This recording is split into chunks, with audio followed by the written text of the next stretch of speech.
Hello, I'm Mike. Welcome to the workshop. So this week I'm going to follow up on my previous video where I made a really simple entry-level bookend that anyone could make with our super duper fancy impress all your friends dovetail bookends. So let's bring you down to the bench. I'll show you the drawings again, explain what I'm going to do. So I have my drawing here and taking into account what we discovered last week. So I'm going to cut across a live action mic here and just point out that I ended up scaling this down a lot more. So it ended up 135 in the height and about 115 in the length. So from there on you can follow my instructions. I've shown cutting many times with the handsaw. Just go through it roughly again here. You're going to mark along your face, then down here. Follow those two lines around with a square cut. But I think I've shown that enough. So we're going to use a little bit of woodworking magic here. So 3, 2, 1. Magic! They're all cut. So these are my base pieces. My 135s. So I mark those as base. And again here I went back to default, but I always recommend getting a piece of masking tape, sticking the masking tape on. This masking tape has gold spray on it for some reason, and then marking my side.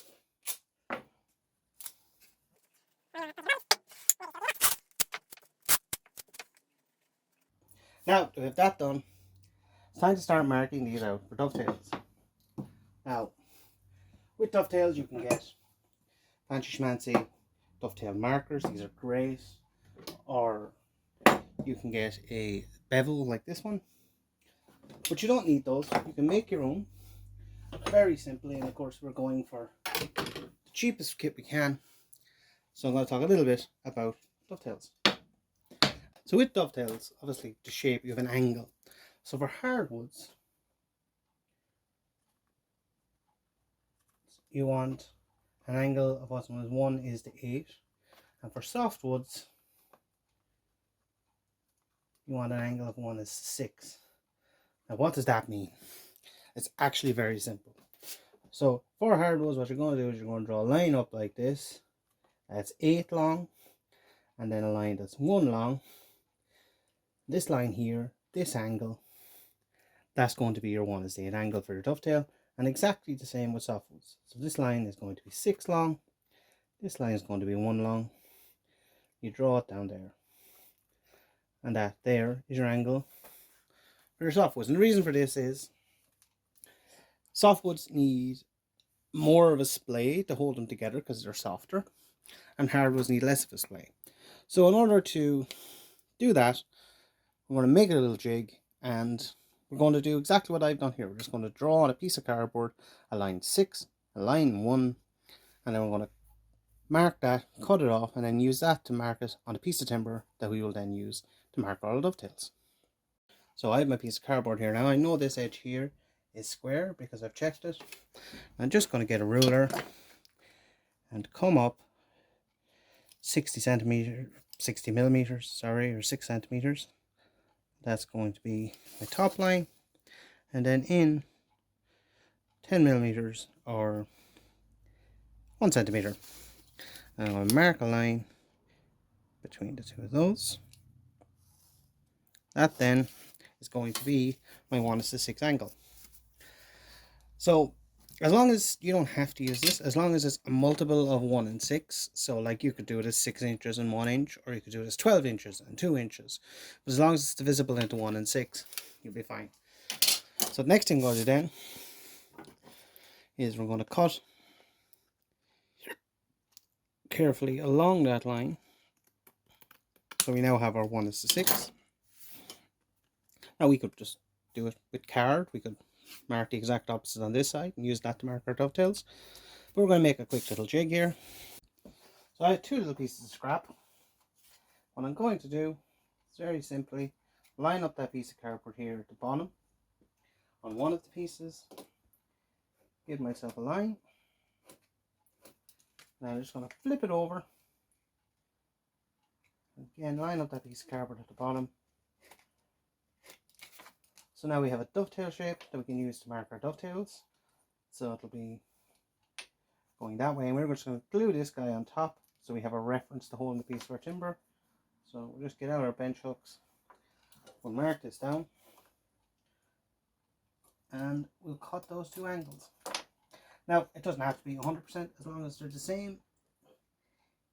It really doesn't make a difference if this is slightly off, because we'll be matching what we cut out here on this one, we'll be matching it on the other piece.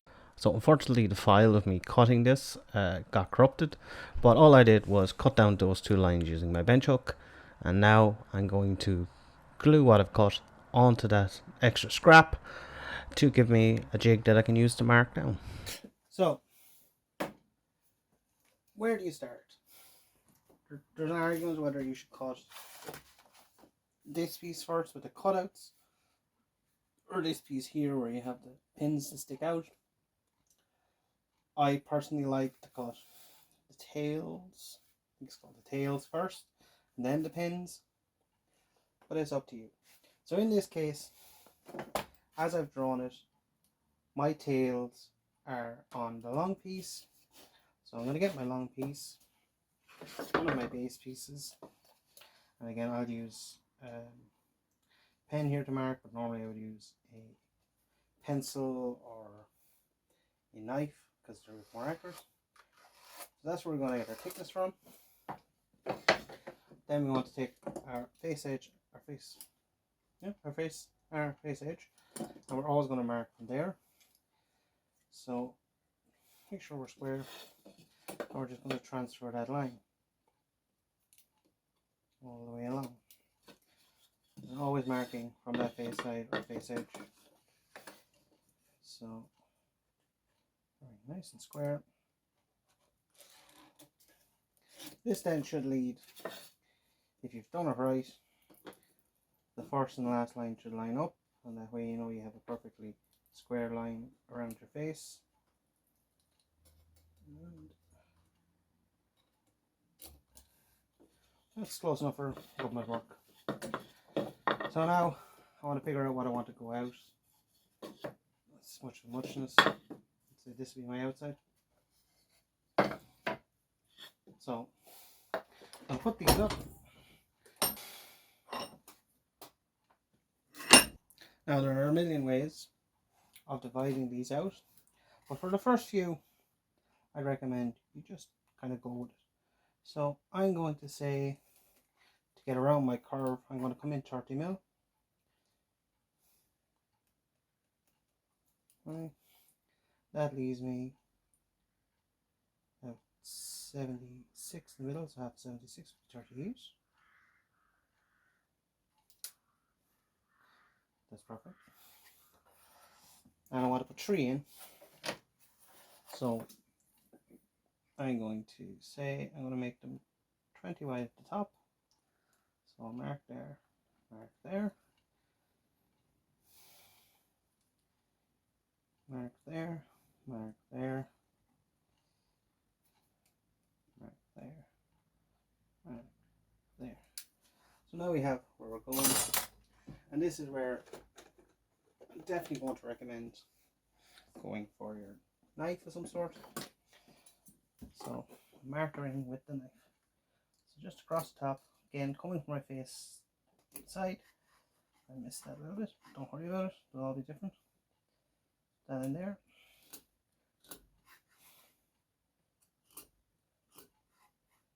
Right.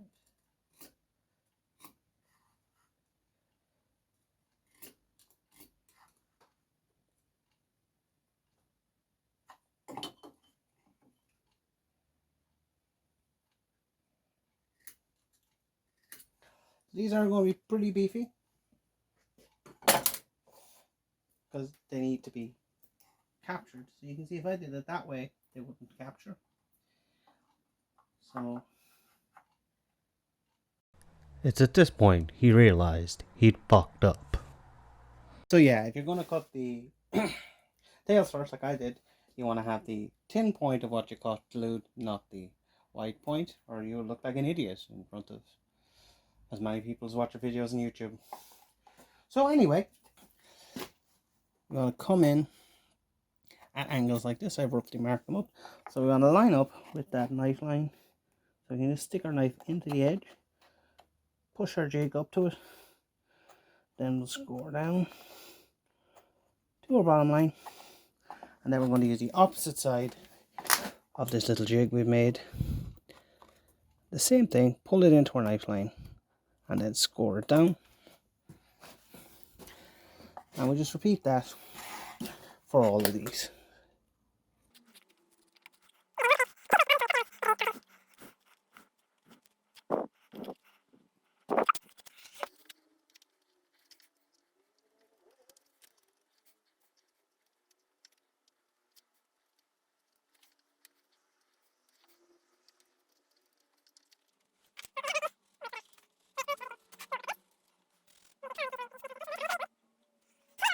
Now, a pre-warning, the first 30 maybe that you do these will be pretty janky, but you learn by experience. So I'm just going to cut into my pencil line to give me a shelf for my saw, or into my knife line, pardon me. Again, be very careful to not have your hands in front of it. So now we have a knife line. I'm going to get our little saw, and it's the exact same as making a straight cut. We're going to stay straight at the top and just slowly work our way down at that angle. So this is a disaster day in the workshop, and when I was doing these, I marked out the wrong side of the line and ended up cutting out the piece I wanted to save. So learn from my mistakes. You always want to have the wider part down towards the bottom, otherwise your dovetails won't work. And here we have them cut the right way with the wide part at the bottom, so your dovetails will interlock and work like a dovetail. Now you could use the junior hacksaw to do all the cuts, but I find using a stiffer straight saw to do my sides gives me better results, and then I use that flexible junior hacksaw to cut out the bulk of the material so I have less to remove on the table.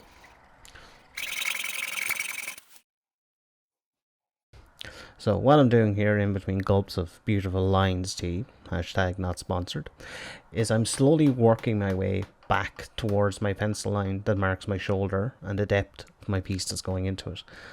Now I went over these with a knife to give me a crisper line. The knife line is going to be more accurate, and eventually, again, I'll come in from both sides, but eventually I'll leave just a hair below that knife line and put the chisel into that knife line for my final cut, and those two with practice should meet exactly flat. Now of course you can slightly undercut, meaning that you tilt the chisel towards the end of the piece, so you end up with a slight hollow in the middle because you're only going end grain to end grain, and that can help you get a better fit. So we'll just zoom past all of this and move on to marking our pins. So the final step then, once I have it all squared out, which you'll see in a few moments, is that I work all of the angles and all the bottoms down to the lines I've marked, making sure everything is nice and squared out, and then we are ready finally to mark the pins.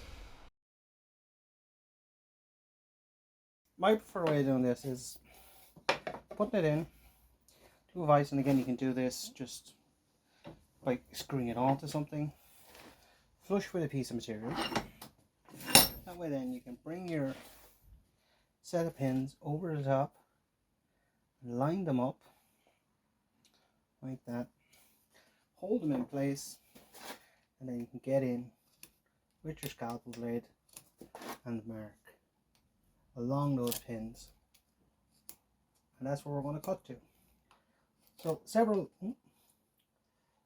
light passes is better than one deep pass, and this is why I like doing the pins or the tails first, because the pins are easier to adjust. If something goes wrong here, we're just matching one to the other. So I'm going to line that back up and just check, as I made a mistake there. I had two lines, so I know it's the outside line that I want to get rid of. I'll pencil that out And then I'll just stick my knife in here to harden up all those lines for myself. So essentially, what I'm going to do now is cut everything out of this that's in between those lines.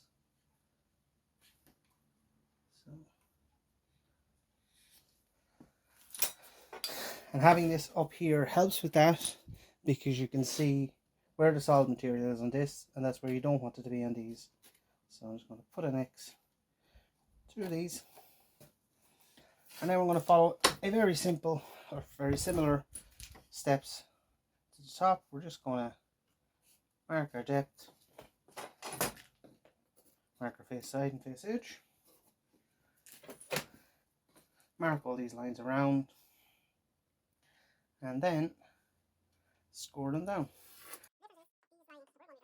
So the difference with the pins as opposed to the tails is that on the pins, the angle cut is actually on the top or the edge, depending on how you look at it, and the cut coming down the face is at 90 degrees, so they slide into one another. I need these to be perfectly straight.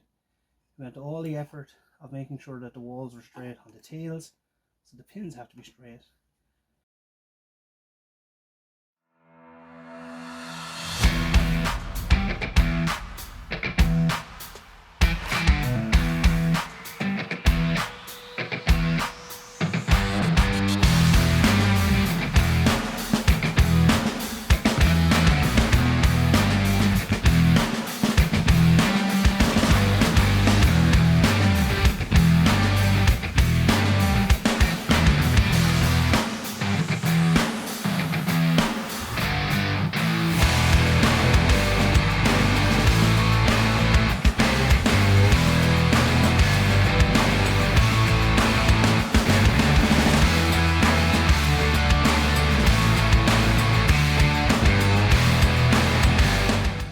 So I always clean down to my shoulder first, and then check the pins against the tails before I remove anything from the sides. This is just an extra security measure. And then after that, it is just a matter of, just shaving bits off, tiny amounts until everything fits perfectly. And then you should have a perfect dovetail.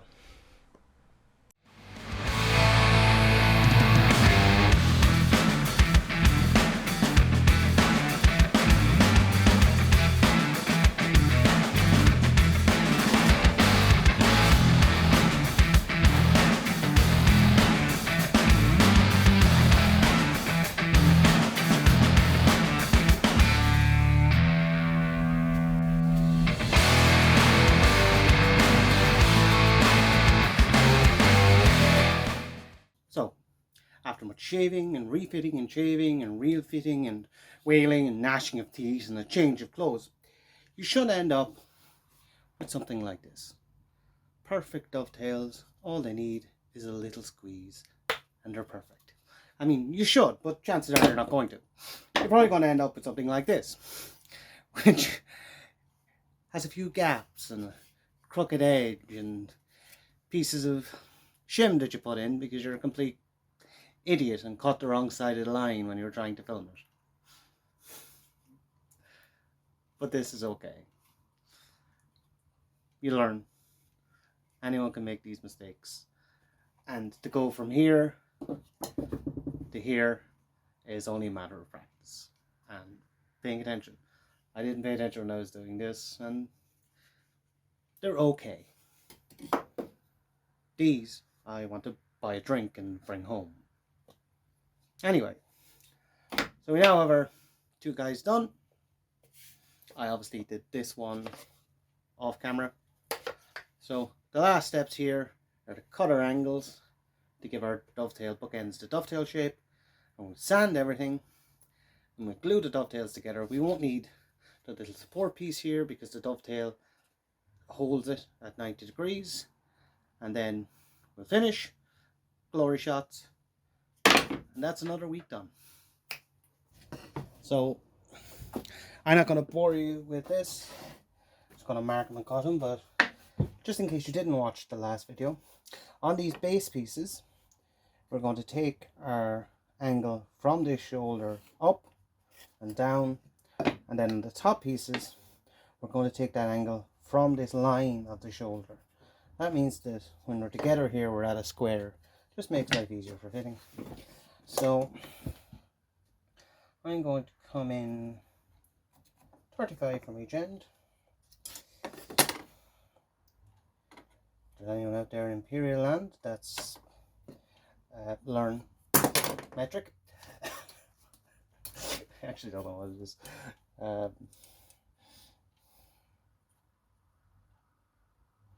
Ancient trades. Yeah. Ancient trades.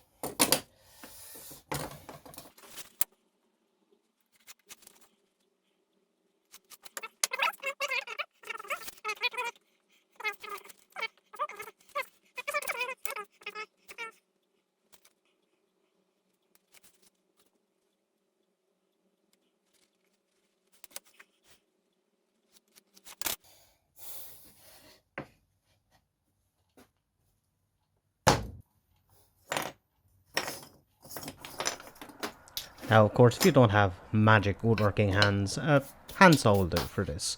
So once I have one set cut, I just mark on the second set those exact lines, and I magic cut it again, and then give them a plane and a sand. It's time to glue. But if you can afford it, I do recommend getting yourself a set of magical cutting hands.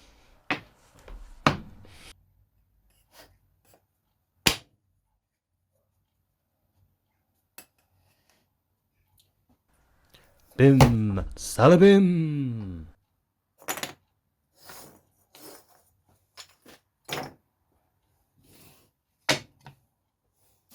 I didn't film it, but I've sanded all these and now we're ready for assembly.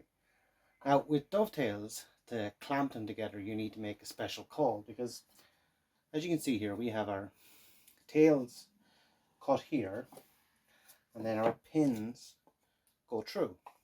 So as we tighten it, push it further in, these start to stick out.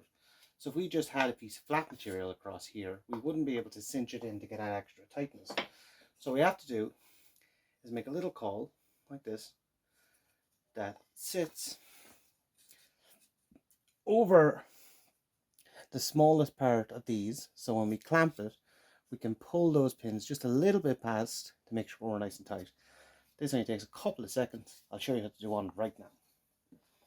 So again, we're matching here our pins, so I'm just going to get this guy, have a little bit of scrap here that I'm going to use to make my caul. I'm going to turn it around so you can see it, and all I'm going to do, I'm just going to put it there, mark the ends so we know we're roughly lined up, and we're just going to mark the thin end of these so that we're pushing and we're not going to get caught by our pins, like that, about a mil inside, and there. Then all I'm going to do is square edge here.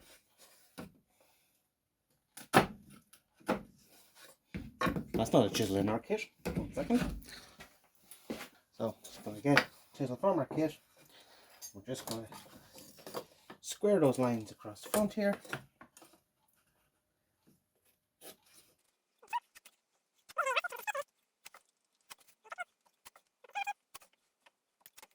So now to get our handsaw, using our bench hook, we're just going to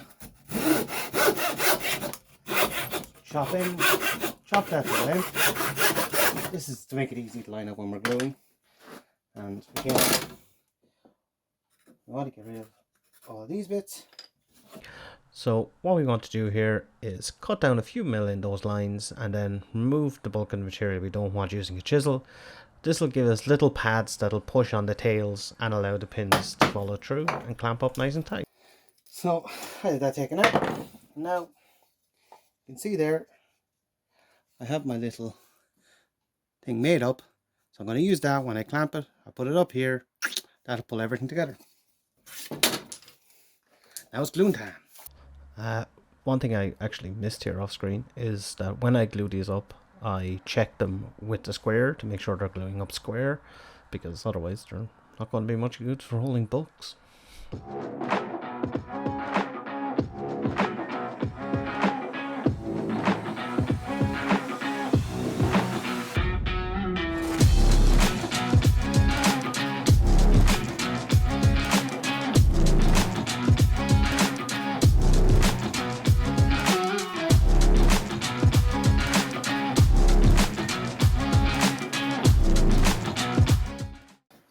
Like I said, we don't need this support here, but I like how it looks. So I'm just going to glue that in just on one face, so we have that nice buttress effect. Now, as we're going super duper fancy impress your friends, I'm not going to leave this raw, I'm going to stain it. So I want to do all my sanding first, then I'm going to clean it all with white spirit, that'll raise the grain. I'll sand it again, then I'll apply my stain and the obligatory Danish oil. And then, baby, it's glory shot time.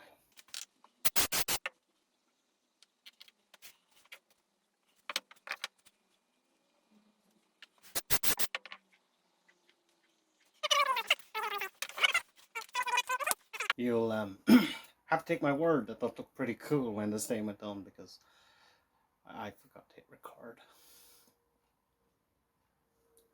Not an expert. But anyway,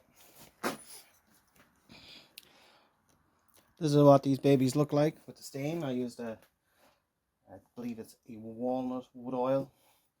Gives it a nice dark colour, just elevates it, because we're trying to be fancy above normal red deal. So these need to be knocked back. There's a little bit of finish on show here, probably a bit of glue or something. I'll sand it back and restain it. Then it's time for the obligatory Danish oil. We'll do some glory shots and a comparison between the two videos and see which the better and which I prefer. You might be surprised.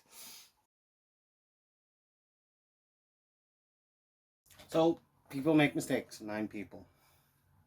This old brown stain looks shit.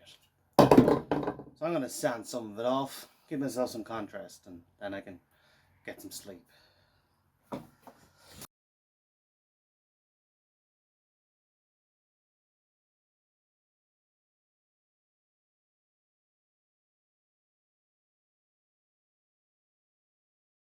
These, I think, will agree with the two-tone, showing off those beautiful dovetails and lots of beautiful dovetails.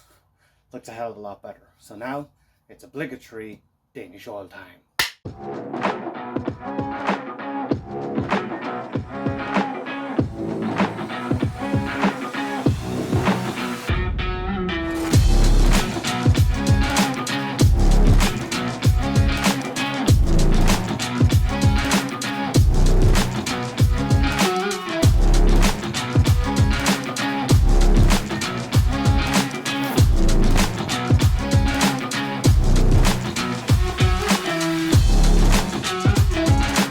There we have it. Two different bookends, one using entry-level skills and another using more advanced skills. But which is better? And which, far more importantly, am I going to choose to safely hold my beloved Discworld collection? This is super cool. The joinery is brilliant. I do like this two-tone effect. I'm so glad I went back and sanded it. But man, the natural beauty of this, the way it's aged, the way it's sped up, this seems far more Porkian than me. I very much so regret not making these ones out of the palette, doing it the other way around. So what do you think? Which do you prefer?